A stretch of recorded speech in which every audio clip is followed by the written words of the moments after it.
Senate in the first regular session of the 17th Congress is hereby called to order. Senator Ligarda will lead us in prayer.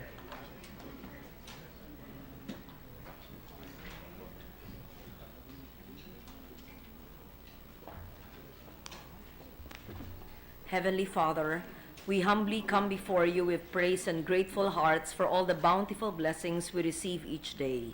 We ask you for your divine guidance and wisdom as we continue to perform our task as legislators. For all the issues that may divide us and for all the uncertainties that come our way, we pray that your Spirit will enlighten us and help us find common ground. May we act with greater urgency and purpose as we find peaceful solutions to all the challenges facing our nation today. And may we always heed your call to love one another as you have loved us. In times of trials and difficulties, let us trust in your promise when you said, "My grace is sufficient for you, for my strength is made perfect in weakness." Amen. Amen. Thank you, Senator Ligarda. Secretary, please call the roll. Roll call of members. The Honorable Senators Angara, Aquino, Binay, Cayetano, De Lima, Drilon, Ejercito, Escudero, Gatchalian, Gordon, Nasaan, Ontiveros, Lacson, Ligarda, Pacquiao, Pangilinan, Po, Recto, Soto, Trillanes, Villanueva, Villar, Soberi, Senate President Pimentel.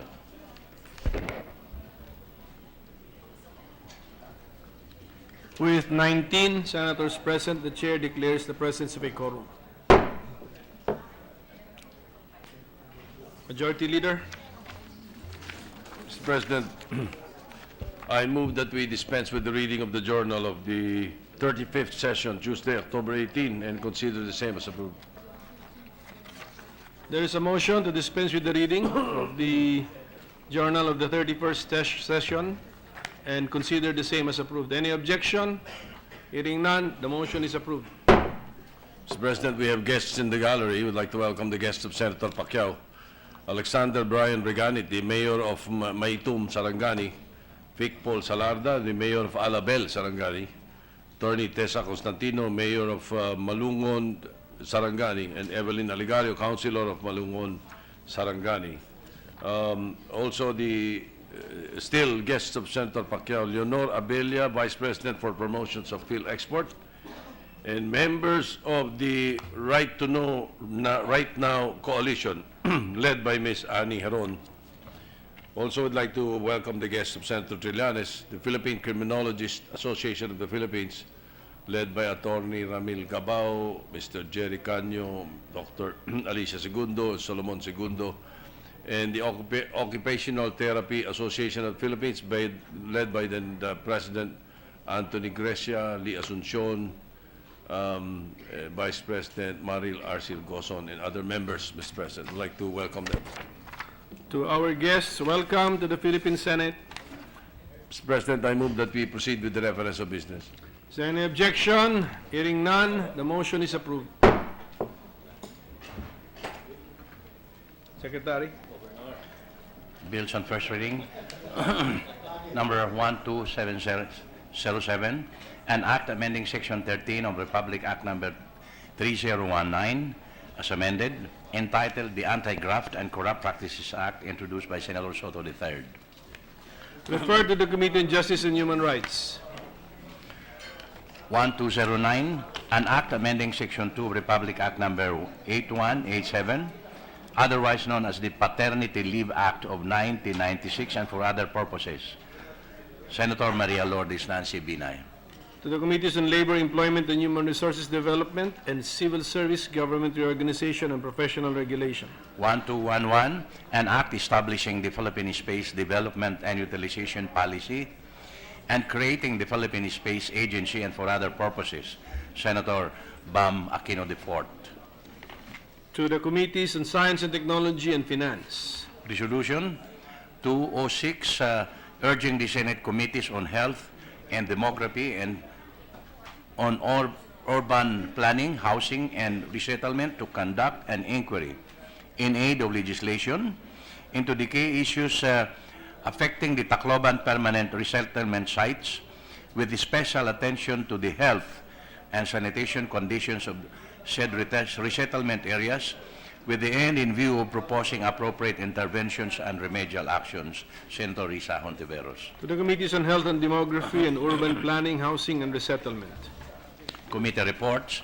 Number 3, prepared and submitted jointly by the Committees on Public Information and Mass Media, Civil Service, Government Reorganization and Professional Regulation, and Finance on Senate Bill number 1208 with Senators Nasaan II, Pangilinan, Cayetano, Escudero, Trillanes IV, Joseph Ejercito, Grace Paul, Laila de Lima, Ligarda Soberi, Sani Angara, Paulo Bam Aquino IV, Joel Villanueva, and Risa Ontiveros as authors thereof, entitled An Act Implementing the People's Right to Information and the Constitutional Policies of Full Public Disclosure and Honesty in the Public Service and for other purposes, recommending its approval in substitution of Senate Bill numbers 24, 54, 72, 82, 94, 149, 159, 248, 306, 315, 534, 708, 1014, and 1172, sponsored by Senator Grace Poe. To the calendar for ordinary business. Committee report number 4, prepared and submitted jointly by the Committees on Public Order and Dangerous Drugs and National Defense and Security on Senate Bill number 1210 with Senators Nasaan II, Lacson, Grace Poe, and Sani Angara as authors thereof, entitled An Act Expanding the Scope and Coverage of Republic Act number 4200, otherwise known as an act to prohibit and penalize wiretapping and other related violations of the privacy of communication and for other purposes, recommending its approval in substitution of Senate Bill numbers 2148, 871, and 950. Senator Lacson. To the calendar for ordinary business. Additional reference of Business Committee reports. Report number 5, submitted jointly by the Committees on Civil Service, Government Reorganization and Professional Regulation, Education, Arts and Culture, and Finance on Senate Bill number 812, introduced by Senator Recto, entitled An Act Institutionalizing the Grant of a Teaching Supplies Allowance for Public School Teachers and appropriating funds, therefore, recommending its approval with amendments. Senator Trillanes IV. To the calendar for ordinary business. Committee report number 6, submitted jointly by the Committees on Civil Service, Government Reorganization and Professional Regulation, Public Order and Dangerous Drugs, and Finance on Senate Bill number 452, introduced by Senator Trillanes IV, entitled An Act Regulating the Practice of Criminology Profession in the Philippines and appropriating funds, therefore, repealing for the purpose Republic Act 6506, otherwise known as an act creating the Board of Examiners for Criminologists in the Philippines, recommending its approval without amendment. Senator Trillanes IV. To the calendar for ordinary business. Committee report number 7, submitted jointly by the Committees on Civil Service, Government Reorganization and Professional Regulation, and Finance on Senate Bill number 454, introduced by Senator Trillanes IV, entitled An Act Regulating the Registration, Licensure, and Practice of Occupational Therapy, providing funds, therefore, and for other related purposes, recommending its approval without amendment. Senator Trillanes IV. To the calendar for ordinary business. Majority Leader. Mr. President, with the consent of the Chamber, I move to consider PS Resolution 194. Is there any objection? Hearing none, the consideration of Senate Resolution number 194 is in order. May we ask the Secretary to read only the title of the measure without prejudice to inserting into the records the text of the resolution. Secretary, please do so. A resolution congratulating and commending the Honorable Juan Miguel F. Zubiri for being conferred with the Presidential Award from the University of the Philippines, Los Baños Alumni Association. Mr. President, I move to recognize Senator Sari Angara, the principal author of the resolution, to sponsor the measure. Senator Angara is recognized. Thank you, Mr. Majority Leader. Thank you, Mr. President. Distinguished colleagues, allow me to stand in this august chamber to honor today not just a respected colleague, but also a good friend, Senator Juan Miguel Zubiri, known to most of us as Senator Migs, or just Migs. Throughout his political career, Senator Migs has worn many hats. He once served as Chief of Staff of his father, current Bukidnon Governor Jose R. Zubiri, when the latter was still the representative of the 3rd District of Bukidnon, a post that Senator Migs himself would hold for 3 consecutive terms starting in 1998. At the House of Representatives, where I had the pleasure of serving alongside him, along with many of our colleagues, people would know him as one of the Spice Boys, young legislators noted not just for their outspoken ways, but also for their looks and boyish demeanor. Then Congressman Mig Zubiri was, of course, a prodigious legislator, principally authoring major laws such as the Comprehensive Dangerous Drugs Act of 2002, the Wildlife Conservation and Protection Act, the National Service Training Program, or NSTP Act, and the AFP Rate Pay Base Increase Act. Upon authoring the Biofuels Act of 2006, some people started calling him Mr. Ethanol. In 2007, he moved up to the Senate, where at 39 years old, he eventually became the youngest Senate Majority Floor Leader since the first Congress in 1946. Under his energetic leadership, the Senate was able to enact over 600 bills. And with his authorship, several important reforms were enacted into law, including, among others, the Renewable Energy Act of 2008, the Home Development Mutual Fund Law of 2009, or the New Pag-ibig Charter, the National Commission on Muslim Filipinos Act of 2009, the Mindanao Development Authority Act of 2010, not to mention the Cooperative Code of 2008, which is why he's considered the new father of Philippine cooperatives and eminently qualified to serve as the current chairman of the Senate Committee on Cooperatives. So President, Senator Migs is also an astute entrepreneur running successful businesses with ice-making plants, restaurants, and solar power plants all over the country. Perhaps his most important role to date, he would agree, is that of being father to his 3 children, Maria Adriana, Juan Miguel Jr., and Santiago Gabriel, and that of husband to his gracious wife, Audrey. Not too many people, however, know that Senator Migs was once an isko, or a scholar ng bayan, like many of us here. He graduated from the UP Los Baños in 1990 with a Bachelor of Science degree in Agribusiness Management and earned a Master's in Environment and Natural Resource Management from the UP Open University. If we are not mistaken, Senator Migs is currently the only UP Los Baños alumni to ever hold a national elective position as high as he does in the Senate today.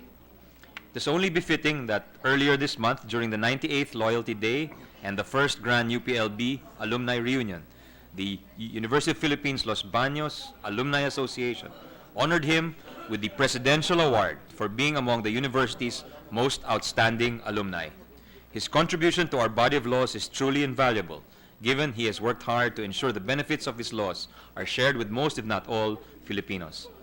Hence, Mr. President, we are sponsoring proposed Senate Resolution 194, congratulating and commending our colleague, Senator Migs, for garnering this new award and for effectively adding another notch on his list of many achievements and earning another good name for himself throughout his already colorful and eventful career as a public servant. Mr. President, allow me then to join everybody, all our colleagues in this august chamber, to congratulate and commend our beloved colleague and friend, Senator Mig Zubiri. Salamat, Mr. President. Mr. President, Majority Leader. with the permission of the body, I move to adopt PS Resolution 194, subject to style. Any objections? Hearing none. Proposed Senate Resolution number 194 is hereby adopted subject to style. Mr. President, Senator Loren Legarda wishes to take the floor for a matter of public interest. Senator Legarda is recognized.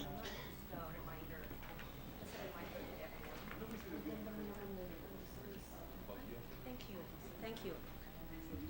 Mr. President, I simply wanted to inform everyone so that we can inform our constituents, our relatives, our friends, local governments to prepare for Typhoon Lawin, which has intensified into a super typhoon, posing a serious threat to the provinces of Cagayan and Isabela of my seatmate, Senator Binay. The two provinces are now under signal number 5, Mr. President, the highest tropical cyclone warning signal. There was a bulletin issued just over an hour ago that from Pag-asa that says that Lawin has a maximum wind of 225 kilometers per hour and gustiness of 315 kilometers per hour. Given this very intense and massive strength of Typhoon Lawin, it will bring destructive floods, landslides, possibly a storm surge, maybe a tsunami, and those are two different weather disturbances. And we expect very heavy rains within the 800-kilometer diameter. Lawin is now 300, maybe Senator Angara would be helpful if you would listen. Lawin is now 300 kilometers east of Casiguran, Aurora. No? So this is for Senator Angara, for Senator Binay, and all others because it is moving west-northwest from Casiguran, Aurora. It's 300 kilometers from there. The province of Bulacan will also be affected and many others. May I also put into the record the complete list of warning signals. Signal number 5, as I mentioned, Cagayan, Isabela. Number 4, in the Cordillera, Kalinga, Apayao, and Abra. And in Region 1, Ilocos Norte and Ilocos Sur. Again in Cordillera, Ifugao, Mountain Province. Signal number 3, in La Union, Region 1, Benguet, Cordillera, and Vizcaya, Quirino, and Northern Aurora, which is Casiguran. Signal number 2, Batanes, which was just hit a few months ago, and over 200 billion, I think, was it 2 billion worth of damage? I'm not sure if I have my figures correct. Pangasinan, and the rest of Aurora, I guess different signal numbers are manifested in your province. The northern tip is the most affected. Tarlac, Nueva Ecija, Zambales, and Quezon, including Polillo. And signal number 1 in the whole of Central Luzon, and in Calabar Zone, and in Metro Manila as of now. But we know that this is the signal number as of now. We are not certain how it will be tomorrow. So what does it actually mean? I simply wanted to operationalize all the signal numbers. It actually means, Mr. President, that what are the possible impacts of a signal number 3? Storm surge with a wave height of 14 meters in open sea is possible. Because if this was mentioned in Yolanda, if the Pag-asa actually mentioned what time it will hit, and what is a storm surge? At the time, people said, ano ba yung storm surge? Now, it is projected that there will be a 14-meter height storm surge possible in coastal areas because of this. And of course, there will be heavy damage to high-risk structures. There would be clearly disruption of electrical power and communication services. Of course, big trees will be uprooted, and our rice and corn crops will also suffer heavy losses. And so, at this point, Mr. President, may I ask the NDREAM-C not just to text and to email, but to call all DRR officers of all the provinces I have mentioned. The NDREAM-C is the byproduct of the law of Senator Gordon, which was authored in 2010. And every municipality, province, city, and every LGU must have a DRR officer. It's not enough that they know, Mr. President. By now, the DSWD should have pre-positioned goods in Aurora, in Cagayan, in Isabela, in the Cordillera. By now, Mr. President, Army trucks should have been pre-positioned so that there are men and women who can help our vulnerable populations. By now, Mr. President, all those living in the coastal areas and in landslide-prone areas should have been forcibly evacuated and moved to higher ground or safer ground, which are not geohazard areas. All of those living in coastal areas should have been moved as well. And so I just rise, Mr. President, so that all of these concepts which we talk about in hearings and in plenary are actually operationalized. I know that I've been speaking here every day, rising. I was asked by a colleague, citing Senator Subiri, and said, "Oh, Tita, are you going to deliver a speech again?" Yes, I deliver this speech as an urgent matter of national concern, Mr. President, and urge our national and local agencies to please prepare, evacuate, and pre-position goods, services, and personnel. Thank you, Mr. President. Thank you, Senator Ligarda, Majority Leader.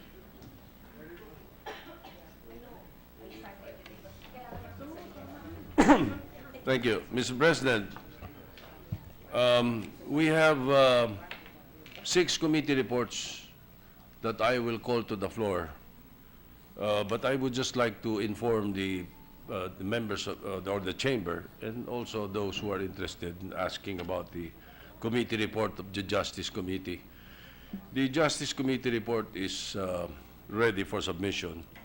The chairman of the committee, Senator Richard Gordon, has made night into day and day into night to finish the report, and we should congratulate him for a very swift report. But I prevailed upon him. I prevailed upon the indefatigable gentleman to give way to the 6 committee reports that we have to take up today. So just for the record, Mr. President, so that that will answer some of those who have been asking on what happened to the Justice Committee report. For the record, Mr. President. So with that, with the permission of the body, I move to transfer from the calendar for ordinary business to the calendar for special orders, Senate Bill 1208, under Committee Report Number 3. Any objections? Hearing none. Committee Report Number 3, reporting out Senate Bill Number 1208, is hereby transferred from the calendar for ordinary business to the calendar for special orders.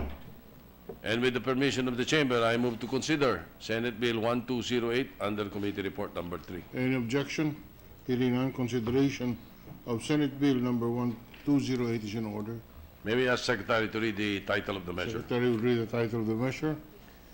An act implementing the people's right to information and the constitutional policies of full public disclosure and honesty in the public service and for other purposes. Mr. President, to sponsor the measure, may we ask the Chairman of the Committee on Public Information and Mass Media, Senator Grace Poe, be recognized, and thereafter there will be 3 co-sponsorship speeches from Senator Villanueva, Ejercito, and Angara. Senator Grace Poe, Mr. President. Senator Grace Poe is recognized to sponsor the measure. Mr. President, distinguished colleagues, magandang hapon po. I stand here today to sponsor Senate Bill Number 1208, otherwise known as the People's Freedom of Information Act of 2016. The said bill is a consolidation of 14 FOI legislation filed by our eminent colleagues, namely Senator Nasaan, Pangilinan, Cayetano, Escudero, Trillanes, Ejercito, Legarda, Zubiri, Angara, Aquino, Villanueva, Hontiveros, De Lima, and by this representation. Our task today is to pass a Freedom of Information Act in order to institutionalize the constitutional right of the people to information on matters of public concern and fulfill the state's mandate to implement a policy of full public disclosure of all matters involving public interest. This is my second time to sponsor this bill and hopefully the last. This proposed law is 24 years or 1 generation in the making, which compels us to finish the job during our watch and not leave it to the next generation. Mr. President, the Senate had not only tackled the FOI bill in the past, it had in fact approved it on March 10, 2014, unanimously. The House, however, failed to pass the said bill on 3rd reading. On July 23, the executive branch issued Executive Order Number 2, binding agencies under them to an FOI regime. A legislative FOI strengthens the executive FOI by filling the gaps, by funding the mandates, by providing for criminal penalties, by creating a uniform standard, by closing the loopholes, by clearly defining the exceptions, and above all, by meeting the demands of the people to create an antidote to irregularities. For example, to report on recent disturbing events, requests by journalists for drug war data were not attended to in violation of the EO, thus making the creation of a legislative measure imperative. In the quarter of a century during which this measure was in limbo, the scandals that rocked our nation had always involved infidelity in the custody of public funds. However, the collateral casualties of stealing are more heart-wrenching. When billions are lost, millions go hungry. When billions are lost, millions go to school without classrooms. When billions are lost, millions have to endure bad public service. If there's one costly lesson we have learned from our past, it is this: secrecy corrupts, and absolute secrecy corrupts absolutely. There are 5 successful general principles of FOI laws around the world. Please allow me to enumerate. First, to have a broad definition of information and a legal presumption in favor of access to that information. Because openness is fundamental to the democratic life of the country, access to information should be a key feature of our government. This means that there is a blanket coverage for all public information and that all official documents are presumed to be open to the public unless expressly prohibited by law. Our FOI bill provides for proactive disclosure such that certain information must be published or accessible to the public even without the public requesting for such information. Section 8 and 9 of our bill have enumerated information that should be immediately available and uploaded on an agency website such as the SALN of the President, Vice President, members of the Cabinet, members of Congress, justices of the Supreme Court, among others, shall be disclosed to the public in their official website. You see, Mr. President, our proposed law is not just about transparency and accountability. It is also about creating an enabling environment for meaningful social participation in public affairs.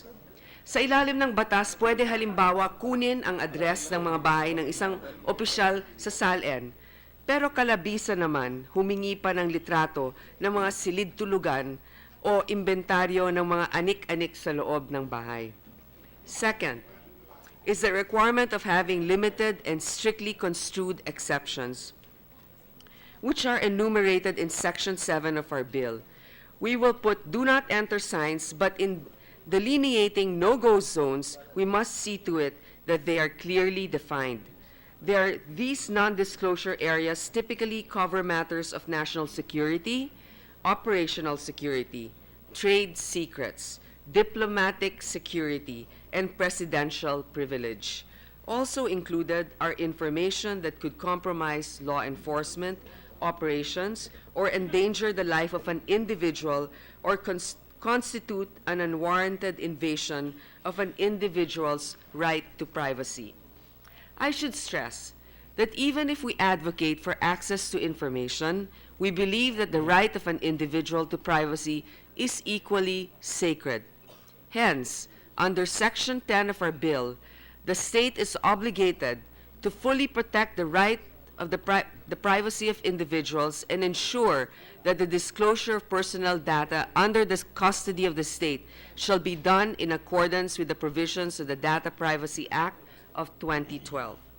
Under our bill, all these exceptions shall be strictly construed, and none of these exceptions shall be used to cover up a crime or unlawful activity. We also have provided that all exceptions shall undergo mandatory review every 3 years for possible reclassification and disclosure. The third trait of a successful FOI law is the creation of the implementing mechanisms that cover all agencies.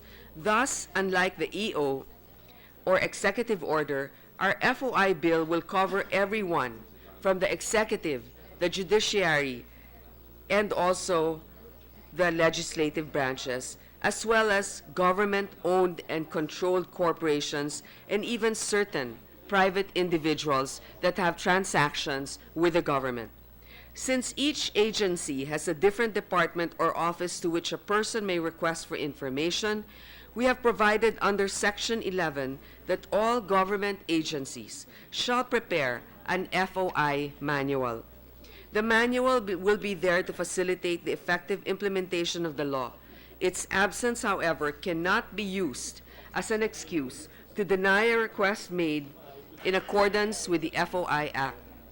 This means the FOI manual shall in no way add to the exceptions enumerated in our bill or provide for a tedious process in complying with the FOI bill, as our FOI bill already provides for a uniform procedure for the access of information.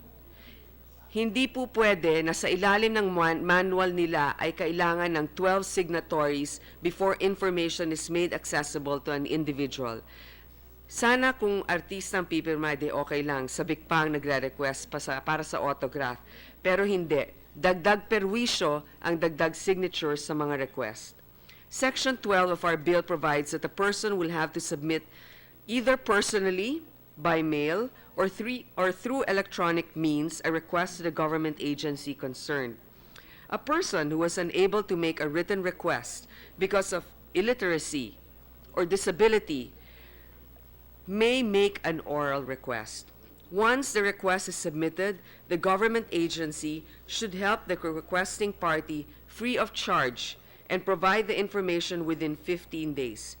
If the government agency decides to deny the request in whole or in part, it shall also inform the requesting party within 15 calendar days of the grounds for denial and indicate the available remedies for appeal.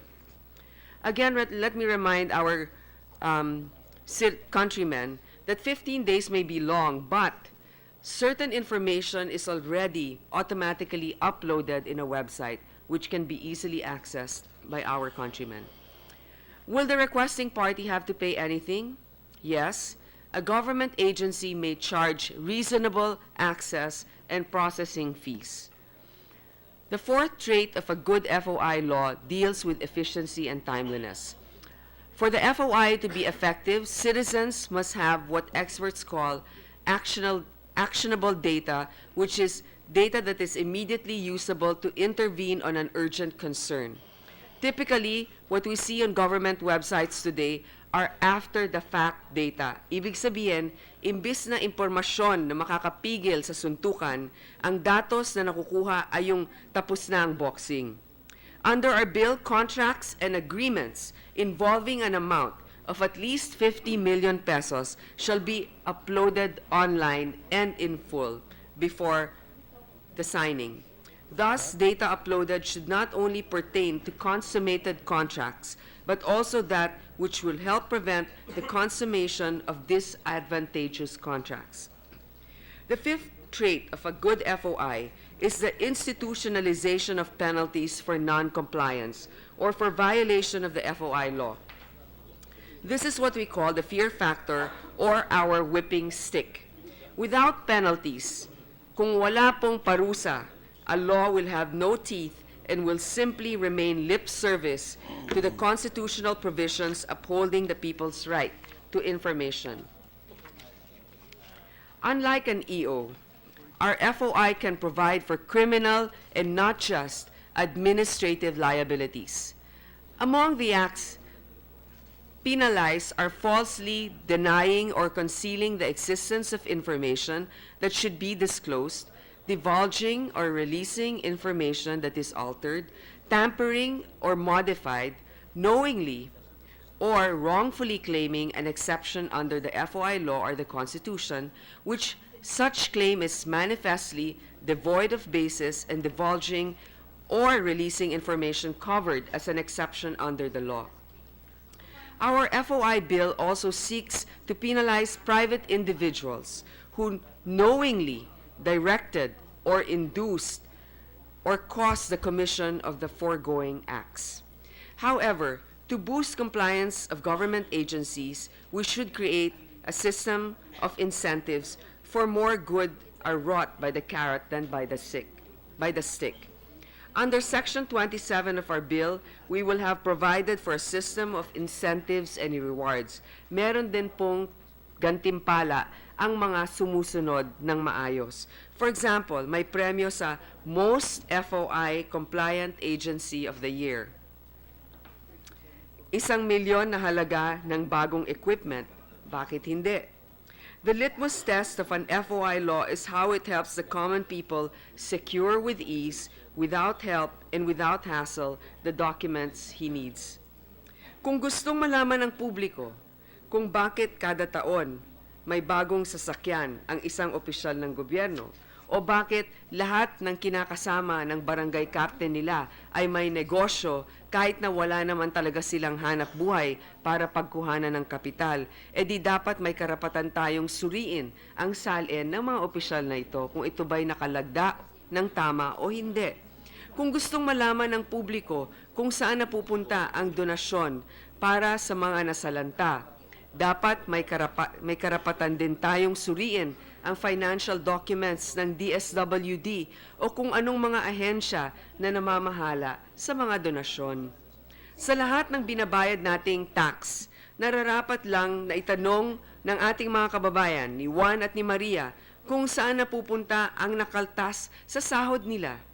Magkano ba ang magpagawa ng kalsada? Bakit kada taon parehong kalsada ang laging pinapagawa o binubungkal? Let me stress, though, that access to these documents or information should be in a language easy to comprehend, which is why the Senate's FOI version made mandatory the use of plain language in official communication.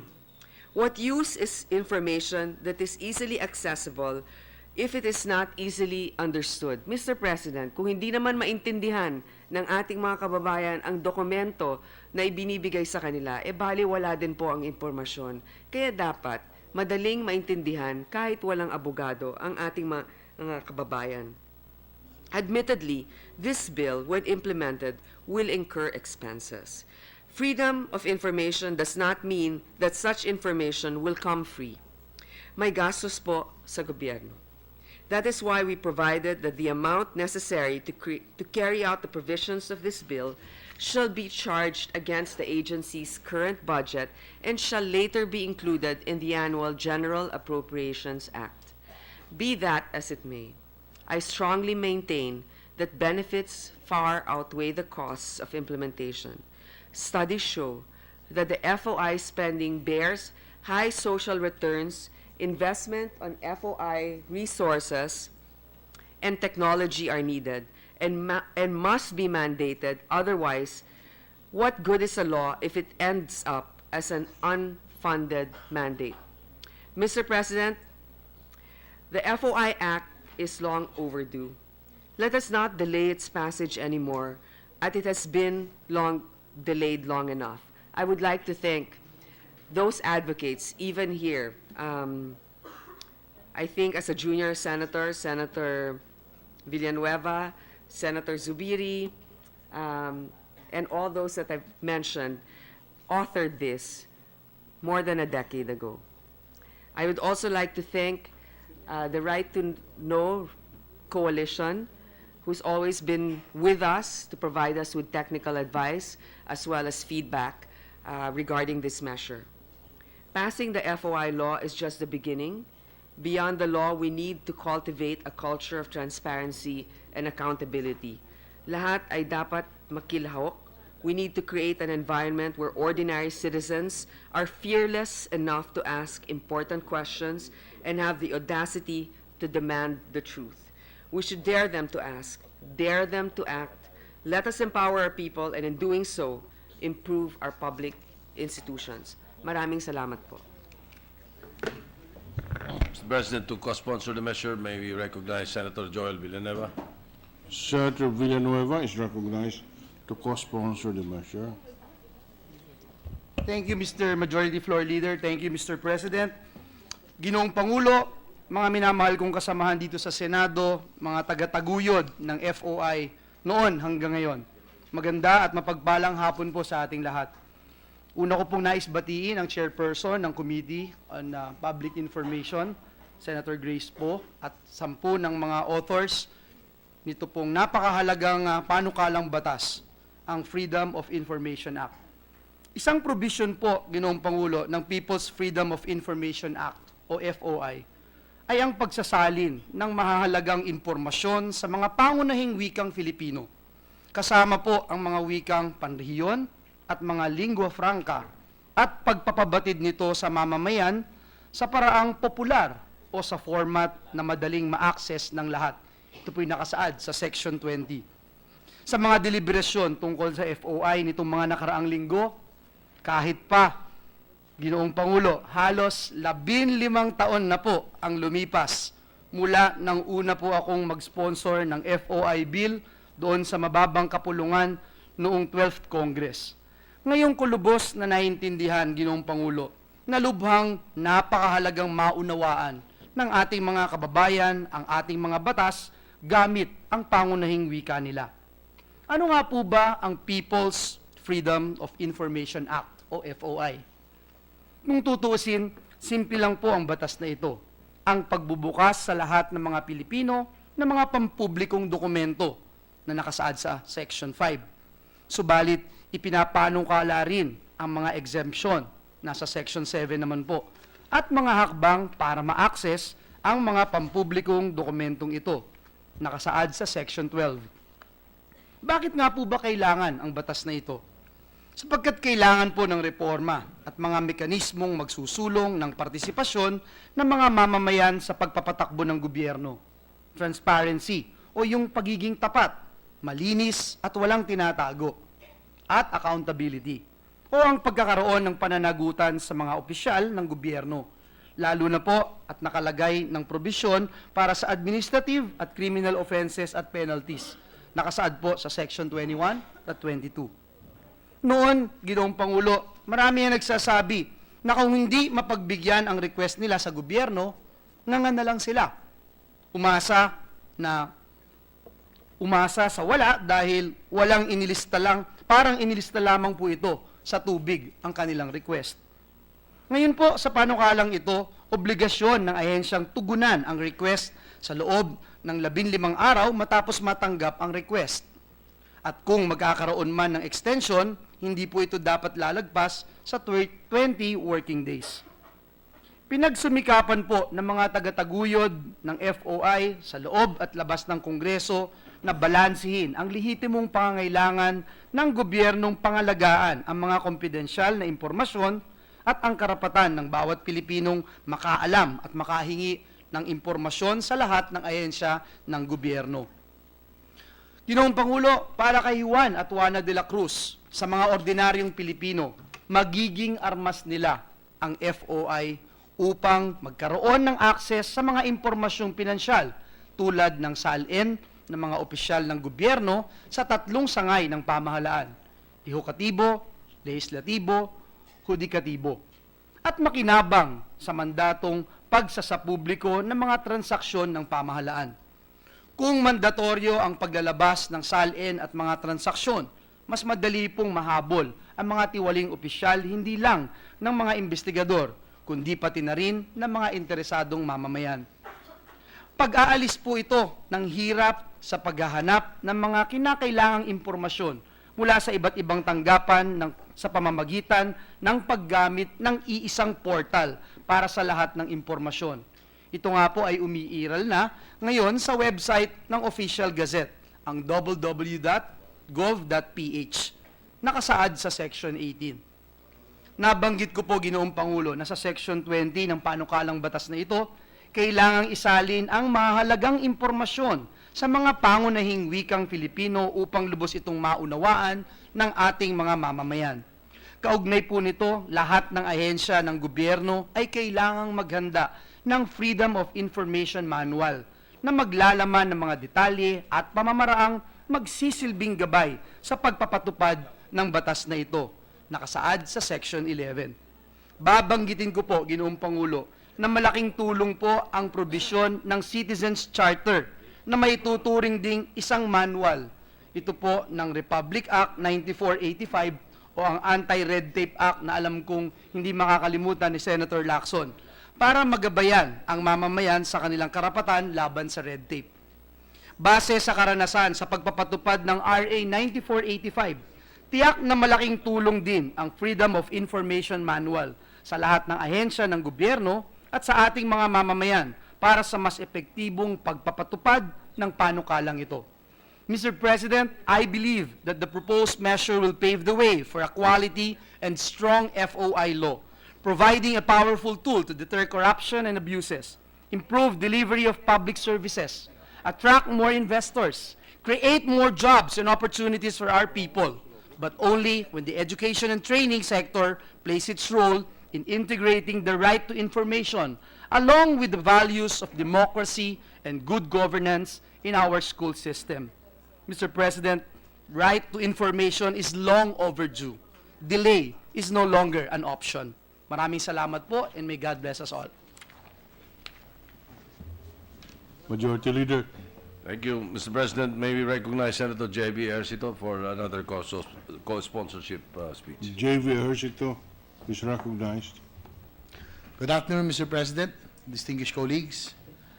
I stand here to co-sponsor Senate Bill number 1208 under Committee Report number 3 entitled An Act Implementing the People's Right to Information and the Constitutional Policies of Full Public Disclosure and Honesty in Public Service and for Other Purposes, or more commonly known as the Freedom of Information Act. This feels like deja vu, Mr. President, since we are here once again and back to square one in pushing for the passage and implementation of the Freedom of Information Act in every sector of government. To show our commitment to the public, the FOI bill was the very first legislative measure I have filed in the 17th Congress, and I'd like to thank our chairperson for prioritizing this particular measure, that this early we will be able to hopefully pass the said measure by probably early part of next year. I first filed the FOI bill when I was still at the House of Representatives during the 15th Congress, or 6 years ago. This time we want to pass it immediately. We do not want any other delays. However, we'd like to make sure that the version that we will present to the public will be devoid of any irregularities that might hinder them from invoking the right of information. The enactment of the Freedom of Information legislation is our obligation to the citizens of the Philippines, just as it is their obligation to pay the taxes. So it is ours to protect their hard-earned money. It will show the people that government is devoted and putting more effort to curtail the rampant corruption in the government. Furthermore, it will help the government to attain its goal of transparency in the government service to achieve effective governance. Mr. President, we hope that there will be no other delays in the passage of this bill. The FOI will not only prevent graft and corruption, but more importantly, it will help the people get involved and participate in running the affairs of the government.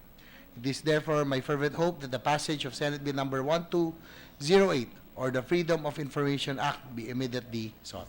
Thank you very much and good afternoon, Mr. President. Thank you, Senator Ejercito. May we now recognize Senator Sani Angara to co-sponsor the measure, Mr. President.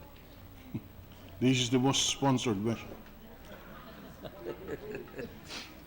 Thank I you, assure sir. it will be the most interpellated. Thank you. I'm glad the lady from Pangasinan and Negros is the one doing the defending, Mr. President.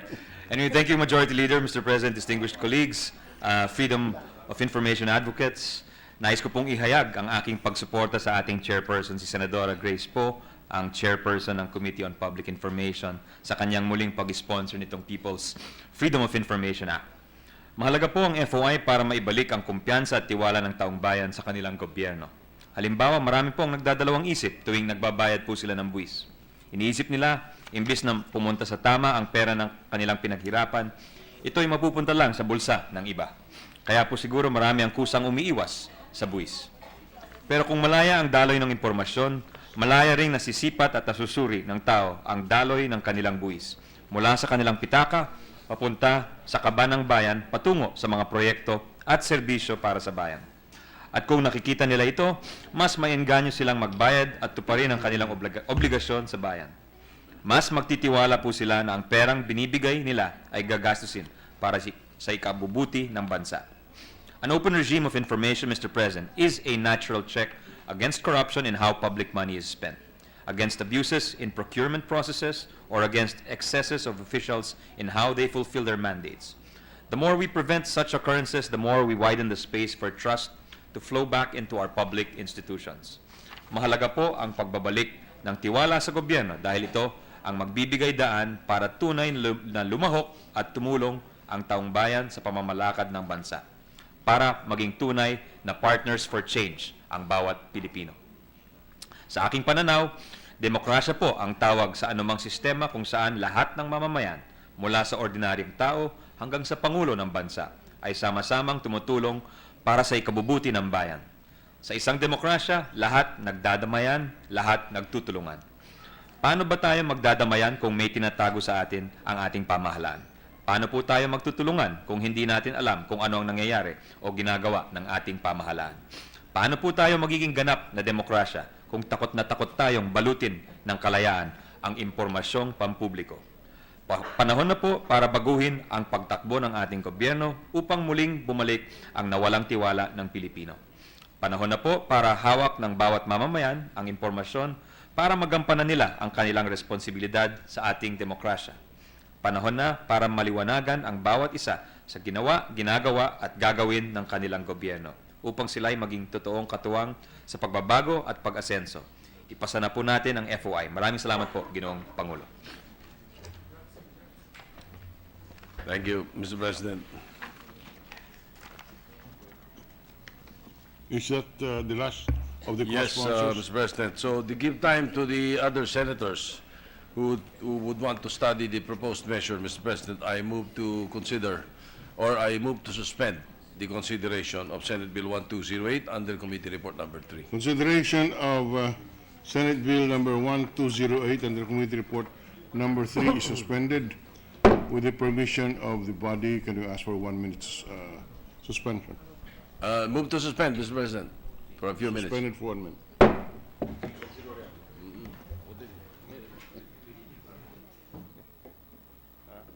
The most sponsored.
Ready to resume, Mr. President. Session is resumed. With the permission of the chamber, Mr. President, I move to transfer from the calendar for ordinary business to the calendar for special order. Senate Bill 1210, under Committee Report Number 4. Any objection? Hearing none. Senate Bill number 1210, under Committee Report number 4, is hereby transferred from the calendar of ordinary business to the calendar for special orders. With that, Mr. President, I move to consider Senate Bill 1210, under Committee Report Number 4. Any objection? Hearing none. Consideration of Senate Bill 1210 is in order. May we ask Secretary to read the title of the measure? Secretary will read the title of the measure. An act expanding the scope and coverage of Republic Act Number 4200, otherwise known as an act to prohibit and penalize wiretapping and other related violations of the privacy of communication and for other purposes. Mr. President, to sponsor the measure, may we ask that the Chairman of the Committee on Public Order and Dangerous Drugs, Senator Panfilo Lacson, be recognized. Senator Panfilo Lacson is recognized to sponsor the measure. Thank you, Mr. President.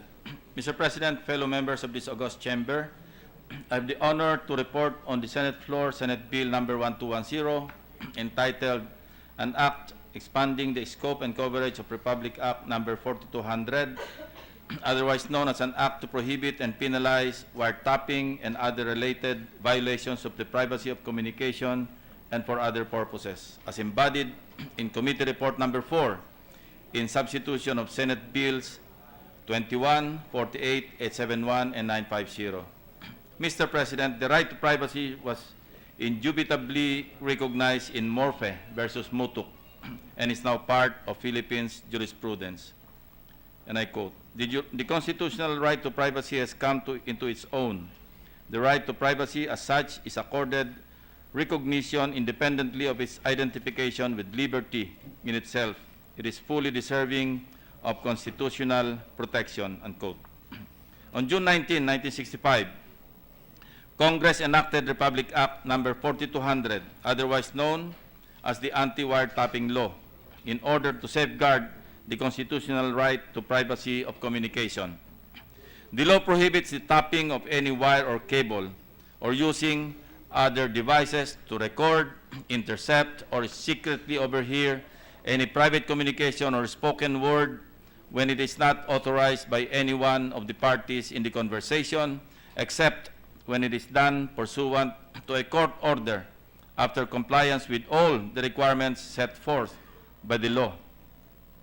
A perusal of Section 1 of RA 4200 makes mention of tapping wires or cables through the use of dictaphone, walkie-talkie, or tape recorder.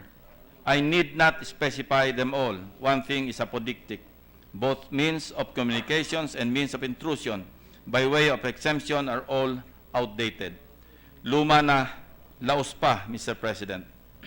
With considerable advances in technology, our laws should be adaptive and responsive, thus calling for the need to amend our 51-year-old anti-wiretapping law. Mas matanda pang dihamak ang sa mga kasama natin mga batang senador sa 17th Congress ang batas ng Republika bilang 4200.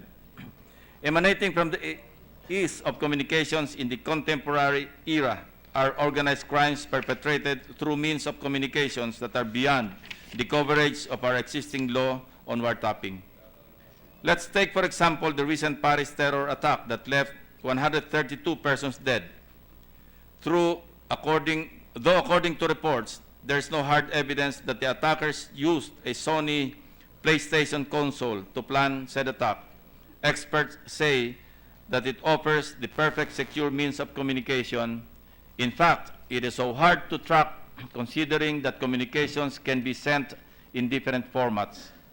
In a statement issued by Sony Incorporated, it said, PlayStation 4 allows for communication amongst friends and fellow gamers, and in common with all modern connected devices, this has the potential to be abused. Back in the days, we watch our kids play with Atari or family computers. Now, who would have thought that just an updated modern version of gaming consoles could possibly pave the way for terrorism or other organized crimes? Ganyan na po ang technology today, mahal na Pangulo. since our law enforcement agencies have gained momentum on the fight against illegal drugs, let me call your attention to a statement issued by the 2015 International Narcotics Control Strategy Report of the U.S. Department of State, acknowledging that the lack of legislation authorizing judicial wiretapping for drug cases and the lack of reform in the criminal justice system will continue to hamper efforts against international drug trafficking organizations from exploiting the Philippines as a transshipment point and market for illegal drugs. With that in mind, this representation, together with Senators Greg Nasaan, Grace Poe, and Sani Angara, are saying that it is time to amend the Anti-Wiretapping Act. Today, I stand here to sponsor the expanded Anti-Wiretapping Act of 2016. I would like to describe this measure as comprehensive. However, mere mention of the word comprehensive will definitely raise eyebrows. Let me assure you, with the numerous pronouncements already made by the Supreme Court, the right to privacy shall always be inviolable. Having said so, I beg the kind indulgence of everybody in this hall, and keep in mind that the respect for private lives of individuals still remains as the overall context of the expanded Anti-Wiretapping Act of 2016. When presenting two opposing views, Filipinos would always ask first, ano ang gusto mong ang una mong gustong marinig, good news o bad news? And usually, people would rather hear the bad news first. In our case, I would like to think that this measure is good news. As we proceed to deliberate the features of this measure, we will find out that the provisions therein are either possibly acceptable to all the members of this august body or are possibly subject of intellectual exchanges of views and opinions. Let me start with the latter, Mr. President. I think it is a must that our law enforcement agencies and the military are able to prevent and detect crimes by being able to intercept communications, conversations, discussions, data, information, messages in whatever form, kind, or nature, spoken or written words through the use of electronic, mechanical, or other equipment or device or technology now known or may hereafter be known to science. Sa panahon ngayon, ang mga kidnappers ay hindi na po gumagamit ng landline para makipag-negotiate ng ransom sa kaanak ng kanilang mga biktima o sa pakipag-usap sa isa't isa. Kung hindi man cellular phone ang gamit sa pag nag-uusap, ay dinadaanan nila sa text messaging. They use cell phones not only because that is our technology today, but they are probably aware that their communication is not likely to be intercepted by law enforcement agents. Landlines, Mr. President, are already a thing of the past. Whereas, under the 51-year-old law, only the crimes of treason, espionage, provoking war and disloyalty in case of war, piracy, mutiny in the high seas, rebellion, conspiracy, and proposal to commit rebellion, inciting to rebellion, sedition, conspiracy to commit sedition, inciting to sedition, kidnapping, violations of Commonwealth Act number 616, punishing espionage and other offenses against national security are covered. We are proposing in our amendment of Section 3 of Republic Act 4200 to also permit the performance of otherwise declared unlawful acts in cases involving, number 1, coup d'etat, conspiracy, and proposal to commit coup d'etat. Number 2, robbery in band, as defined and penalized by Articles 294, 295, 296, 299, and 302 of the Revised Penal Code. Number 3, brigandage or highway robbery. Number 4, violations of the Comprehensive Dangerous Drugs Act of 2002. And number 5, violations of the Anti-Money Laundering Act of 2001. Though inclusion of additional crimes may appear to open wider gates towards the curtailment of the right to privacy, I encourage our distinguished colleagues to view the said amendment rather as a vital tool in enhancing crime prevention and suppression. Further, the proceeds of judicial wiretapping will definitely strengthen the evidence against apprehended criminals when they are brought before the bar of justice. United States Supreme Court Justice Louis Brandeis said, and I quote, "The greatest dangers to liberty lurk in insidious encroachment by men of zeal, well-meaning but without understanding, unquote. True. That is why we also include, by way of amendment, a significant increase in penalties to ensure accountability for covert surveillance practices and abuses by law enforcement or military officers, authorized or not, and even by private individuals. Our amendments, Mr. President, would show that we intend to provide a stricter and more detailed provisions with respect to the application and grant of authority to ensure that rights can only be interfered if directed towards a legitimate claim in the interest of public safety. In order to be allowed to wiretap, intercept, surveil, or record communications, prior authorization from the regional trial court is required and shall be granted only upon proof. Number one, that there are reasonable grounds to believe that any of the crimes enumerated in Section 3 has been committed or is being committed or is about to be committed. Number two, that there are reasonable grounds to believe that the evidence that will be obtained is essential to the conviction of any person for or to the solution of or to the prevention of any such crimes. And number three, that there are no other effective means readily available for obtaining such evidence.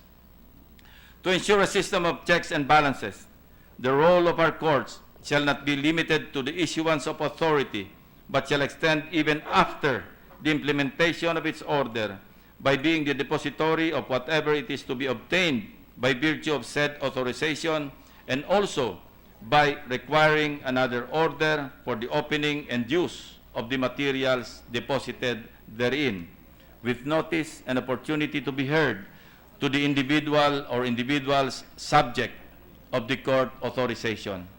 Allow me to emphasize that all persons whose communications were wiretapped, intercepted, surveilled, or recorded shall not be left in the dark, as they are mandated to be notified of such fact within 90 days from the expiration of the court order.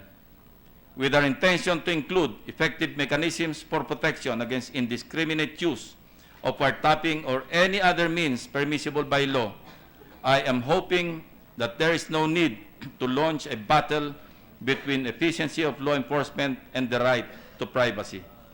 Mr. President, distinguished colleagues, I am hoping that this measure will merit your full support in order for us to be responsive to the plight of law enforcement agencies, to have more efficient and effective investigative tools in the interest of public safety and security. Allow me to repeat myself. The respect for private life of individuals still remains as the overall context in amending the antiquated, technologically unresponsive Anti-Wiretapping Act. This measure is no more than a mere balancing of interest in the digital age. Thank you very much, Mr. President. Thank you, Senator Lacson. It is quite unfortunate that for such an important measure, only very few of us are listening to the sponsorship speech. Mr. President, with the consent of Senator Lacson, I will be honored to be made a co-author of the measure, Mr. President. It has my 100% support. Please include in the record the co-authorship. Yes, Senator Lacson nodded. It Mr. will be an President, honor, for the- Mr. President, Well, to thank you. have you as co-author. Reflect that in the record. Thank you, Mr. President. In that case, well, to allow the other senators to study the measure, we would like to move to suspend consideration of Senate Bill 1210 under Committee Report Number 4. Yeah, they have to study because they're not here to listen to Senator Lacson. So suspended. Thank you. Mr. President, I move to transfer from the calendar for ordinary business to the calendar for special order, Senate Bill 1184 under Committee Report Number 2. Any objection? Hearing none. Senate Bill number 1184 under Committee Report number 2 is hereby transferred from the calendar for ordinary business to the calendar for special orders. With that, Mr. President, I move to consider Senate Bill 1184 under Committee Report Number 2. Any objection? Hearing none. Consideration of the measure is in order. May we ask Secretary to read the title of the measure? Secretary will read the title of the measure. An act providing for security of tenure for all casual and contractual employees of the government who have rendered the prescribed years of service in the national government agencies and the local government units and for other purposes. Mr. President, to sponsor the measure, may we ask the Chairman of the Committee on Civil Service, Government Reorganization, and Professional Regulation, Senator Antonio Trinales IV, be recognized. Senator Trillanes is recognized to sponsor Senate Bill number 1184. Thank you, Mr. President. Your Committee on Civil Service, Government Reorganization, and Professional Regulation has the honor to sponsor Senate Bill number, or Committee Report number 2. It has been the promise of the present administration to end the practice of contractualization, or what is commonly referred to in the vernacular as ENDO, for end of contract, in the country. The President has given marching orders to government officials to start strictly enforcing anti-contractualization laws and policies.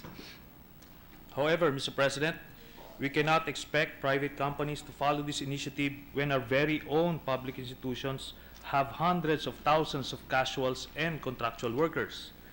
This measure seeks to serve as an instrument in making good of President Duterte's promise and policy pronouncements in ending contractualization in government. Our government has created casual and contractual positions and is continuously appointing contractuals year after year. This simply proves that said positions are clearly necessary and desirable to the orderly and efficient operation of concerned agencies. The fact that these agencies keep on appointing the same employees to these casual and contractual positions year after year will lead us to the inevitable conclusion that these employees meet the minimum qualification standards and that they effectively perform the functions of the said positions. As guaranteed by the 1987 Constitution, casual and contractual employees who have rendered many years in continuous service to the government and the public are entitled to security of tenure. In 1990, Republic Act number 6850 was enacted to grant civil service eligibility to government employees appointed under provisional or temporary status and who have rendered a total of 7 years of efficient service pursuant to implementing rules and regulations drafted by the Civil Service Commission.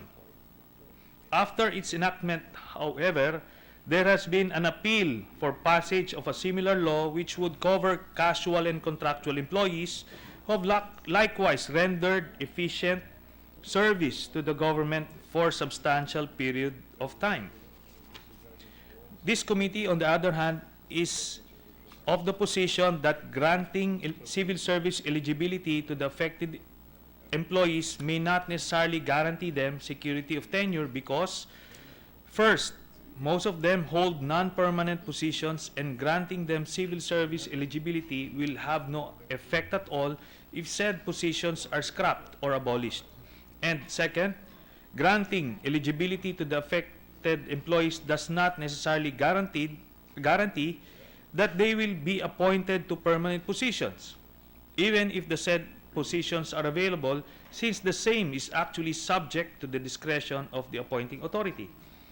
Thus, Mr. President, this committee seeks to address this concern by providing security of tenure to all incumbent casual and contractual employees in government who have rendered at least 5 years of continuous service in the case of national government agencies, or a total of 10 years of continuous service in the case of local government units as of the date of the approval of this act. To further ensure that the affected employees will indeed enjoy security of tenure, we have adopted a concept to give the positions of the qualified employees a coterminus with the incumbent, or CTI status. The CTI status gives the concerned employee security of tenure because it mandates that he or she may not be removed from his or her position if he does not occupy a permanent or plantilla position, except for cause and with due process of law, until his resignation, promotion, or retirement, which time his or her position would be considered as abolished. This is not a new concept. In fact, the DBM has approved the grant of CTI status in the past to certain employees within the bureaucracy, particularly to certain rank-and-file employees of the National Food Authority and the Department of Agriculture whose positions were considered redundant. In response to the government's campaign to end contractualization, we must adopt this measure instead of implementing a rationalization plan which would remove hundreds of thousands of employees in the government. At the end of the day, these employees are not just numbers. They are people who have families to support and have rendered years of dedicated and efficient service to the country and our people. It is in this light that as chairman of the Civil Service, Government Organization, and Professional Regulation Committee, I am earnestly urging our colleagues in this chamber to support the immediate passage of this measure. Thank you, Mr. President. Thank you, Senator Trillanes. Majority Leader. Thank you, Mr. President. To give time to the other senators to study the proposed measure, I move to suspend consideration of Senate Bill 1184 under Committee Report Number 2. Any objection? Hearing none. Consideration of Senate Bill 1184 under Committee Report Number 2 is hereby suspended. With the permission of the body, I move to transfer from the calendar for ordinary business to the calendar for special orders Senate Bill 812 under Committee Report Number 5. Any objection? Yes, and before we rule on the motion, Senator Trillanes, what is your pleasure? Mr. President, I would just like to make a brief manifestation. I was informed that Senate Bill number 1164 filed by Senator Villanueva and Senate Bill number 1193 filed by Senator Ejercito on the security of tenure were both late referrals to the committee. May I therefore move to include the same bills under Committee Report Number 2. I so move, Mr. President. Majority Leader. Mr. President, I will take up that motion later. We are in the period wherein we are tackling the calendar for ordinary business already, which is already in this calendar for special order. So, with the indulgence of the gentleman, the motion that is on the floor is for us to consider Senate Bill 812 under Committee Report Number 5. I promise to take up the motion of the gentleman after this. Yes. After this measure, Mr. President. Yes. For the information of the chair, what is the pending and acted motion on Committee Report Number 5? Is it a motion to? Yes, to consider, I already asked that it be transferred from the calendar for ordinary business to this. It has been special transferred to the orders. calendar for special orders? That's Yes, it. it has not been approved, I think, Mr. All President. right. There's a motion that the Senate Bill number 812 be transferred from the calendar for ordinary business to special orders. Any objection? Hearing none, approved. Move to consider Senate Bill 812 under Committee Report Number 5. Any objection? Hearing none, consideration of Senate Bill 812 under Committee Report Number 5 is in order. May we ask the Secretary to read the title of the measure, Mr. Secretary will President? read the title of the measure. An act institutionalizing the grant of a teaching supplies allowance for public school teachers and appropriating funds therefore. Supplies allowance.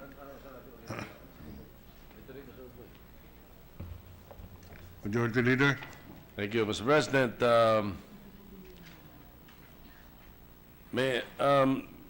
To sponsor the measure, may we ask the Chairman of the Committee on Civil Service, Government Organization, and Professional Regulation, Senator Antonio Trillanes IV, be recognized, Mr. President. Senator Trillanes is recognized to sponsor Senate Bill number 812 under Committee Report Number 5. Senator Trillanes. Thank you, Mr. President. Your Committee on Civil Service, Government Organization, and Professional Regulation has the honor to sponsor Senate Bill number 812 under Committee Report Number 5 and principally authored by Senator Ralph Rector. Section 15, Article B of Republic Act Number 4670 mandates that public school teachers' salaries shall be such as to ensure teachers a reasonable standard of life for themselves and their families. Thus, it is the duty of the state to promote the improvement of the living and working conditions of our beloved teachers. We are all aware of the sacrifices being made by public school teachers in order to serve and educate our youth, the bulk of whom go to public schools. Aside from the time and effort they provide, oftentimes they shell out money from their own meager pockets for the materials they use in teaching. It is a sad reality that in acting on many pressing concerns of our country, we often fail to recognize the sacrifices of our public school teachers and frequently overlook their welfare and well-being. At present, our public school teachers are receiving an allowance for their annual teaching supplies in the amount of 1,500 pesos, which translates to a measly 7 pesos subsidy per day. This is clearly insufficient to provide for supplies they need to effectively perform their task of educating our children. On top of this, the volume of work and great responsibility entrusted to them are not commensurate to the salary they are receiving. Their salaries are currently bound by the salary standardization law, which give them minimum basic salary of only 19,000 pesos. Unfortunately, because of the sheer number of our public school teachers, currently estimated to be 743,000, and the fact that their compensation is tied to our salary standardization law, it is often extremely difficult to master the necessary resources and obtain budgetary support for measures seeking to improve their lot. Mr. President, your committee believes that one of the best ways to respond to the clamor to support our public school teachers is to grant them additional benefits in the form of cash allowances, which would not be covered by the SSL. It is in this regard that Senate Bill number 812 seeks to institutionalize the grant of a teaching supplies allowance and in effect increase the annual cash allowance of public school teachers who are engaged in actual classroom teaching from 1,500 to 3,000. While this represents a 100% increase of the allowance, it is admitted that in terms of total purchasing power, the same is barely enough for the purpose it is intended. However, your committee believes that for our beloved teachers, even a little token like this would go a long way. What is important is that we are able to convey to them that we in the public policy-making branch of government continues to look after their welfare and try to find ways to help ameliorate their situation. I am happy to report that during the committee hearing we held to deliberate on this bill, the same received unanimous support from all the affected stakeholders, including the PAGCOR, from whom the supplemental funding for the increase shall be sourced. Hence, I believe that there is an imperative necessity for the state to promptly act on this measure. For these reasons, your committee seeks the support of our colleagues for the immediate approval of this bill. Thank you, Mr. President. Thank you, Senator Trillanes. Majority Leader.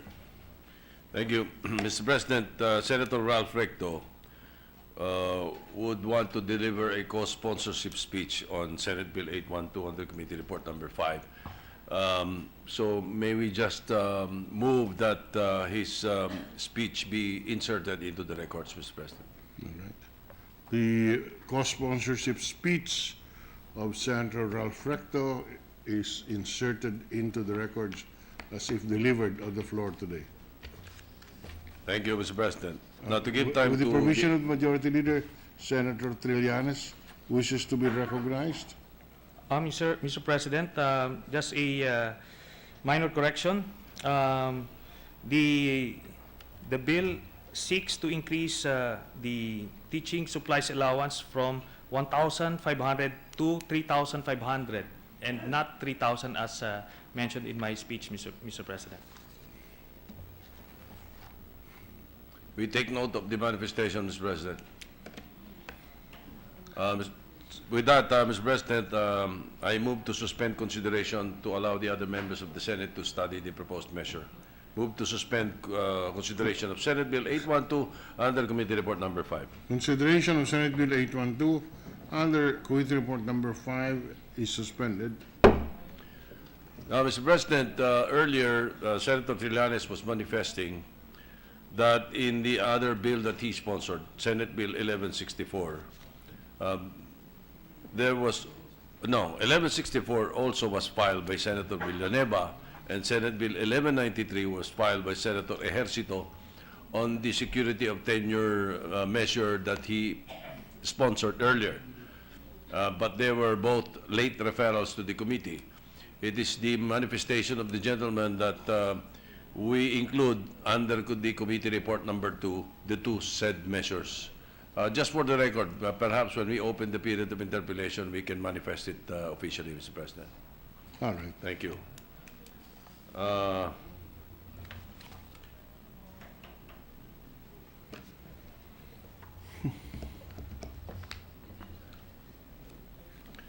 President, I move to transfer from the calendar for ordinary business to the calendar for special order Senate Bill 452 under Committee Report Number 6. Any objection? Hearing none, Senate Bill number 452 under Committee Report Number 6 is transferred from the calendar for ordinary business to the calendar for special orders.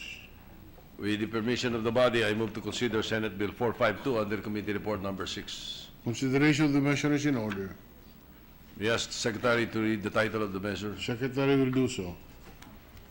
An act regulating the practice of criminology profession in the Philippines and appropriating funds therefore, repealing for this purpose Republic Act 6506, otherwise known as an act creating the Board of Examiners for Criminologists in the Philippines.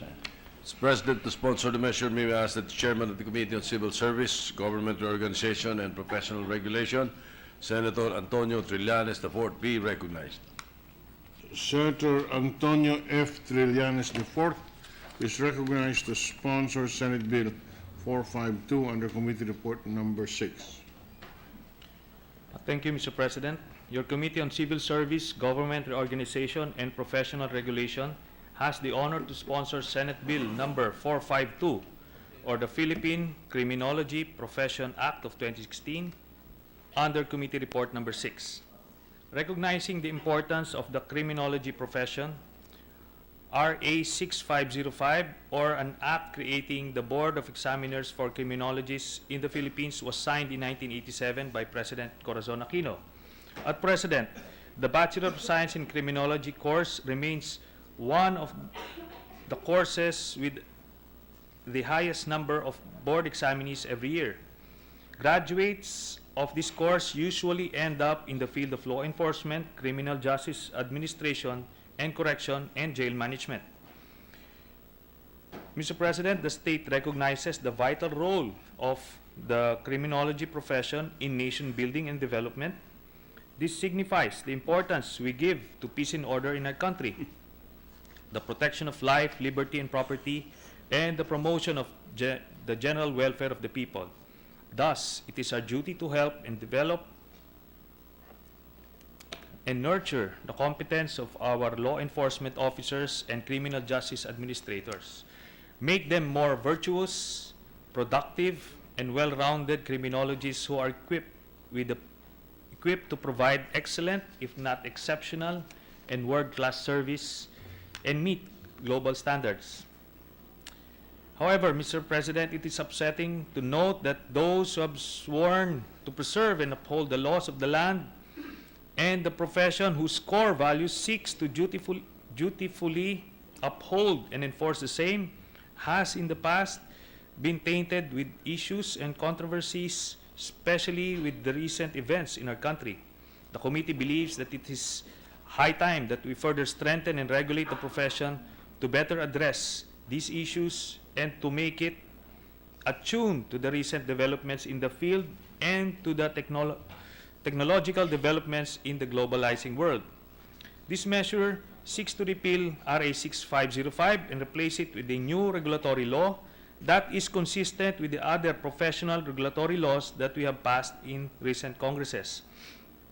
The following are the salient features of this proposed measure.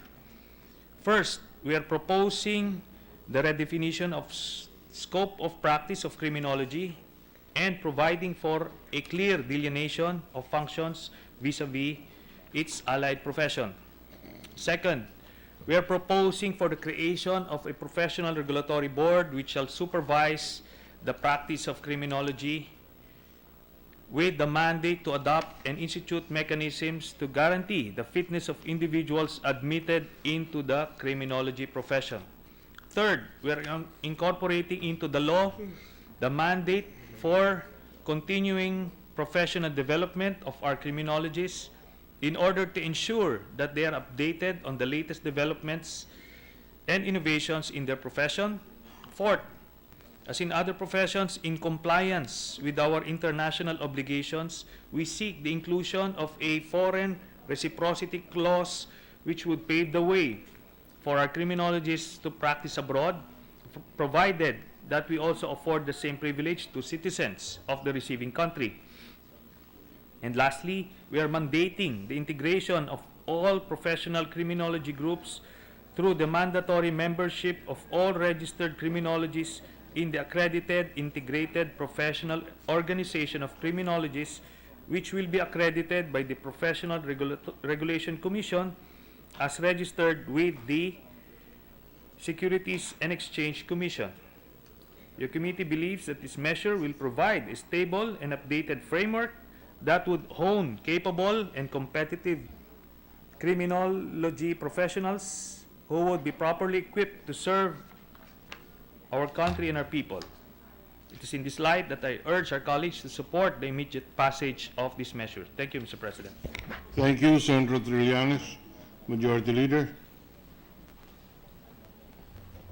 Mr. President, to give time to the other members to study the measure, I move to suspend Senate Bill 452 under Committee Report Number 6. Consideration of Senate Bill number 452 is hereby suspended. Mr. President, with the permission of the body, I move to transfer from the calendar for ordinary business to the calendar for special order Senate Bill 454 under Committee Report Number 7. Any objection? Hearing none. Senate Bill number 454 under Committee Report number 7 is transferred from the calendar for ordinary business to the calendar for special orders. I move to consider Senate Bill 454 under Committee Report Number 7. Any objection? Hearing none. Consideration of the measure is in order. May we ask the Secretary to read the title of the measure? Secretary will read the title of the measure.